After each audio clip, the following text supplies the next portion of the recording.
ஒரு நிமிடம் ஒரு மருத்துவம்.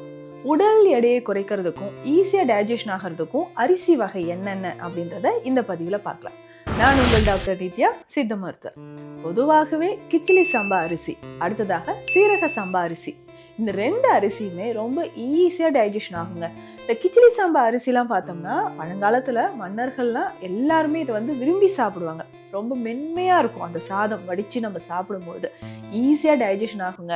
ஒரு சிலருக்கு எனக்கு ரைஸ் எடுத்துக்கிட்டாலே வயிறு உபசமா இருக்கு அப்படின்னு சொல்றீங்க இல்லையா, வாயு அதிகமாகிற மாதிரி இருக்கு அப்படின்னு சொல்றவங்களுக்கு கிச்சிலி சம்பா அரிசி ரொம்ப ரொம்ப நல்லது. சுகர் இருக்கிறவங்க, வெயிட் லாஸ் பண்ணணும் அப்படின்னு நினைக்கிறவங்க கிச்சிலி சம்பா அரிசியில நீங்க சாதம் வடிச்சு இல்ல கஞ்சி மாதிரி செஞ்சும் சாப்பிட்டுட்டு வரலாம்.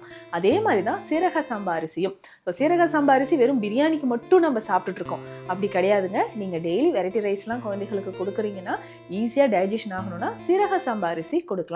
பொதுவாகவே சுகர் பேஷண்ட்ஸ் இதை வடிச்சு சாப்பிடும்போது சுகர் லெவல் நமக்கு ஈஸியா இன்க்ரீஸ் ஆகாம மெயின்டைன் ஆகிறதுக்கு சீரக சம்பா அரிசி பயன்படுது. இந்த மாதிரி பயனுள்ள மருத்துவ தகவல்களுக்கு நம்ம பேஜை ஃபாலோ பண்ணுங்க.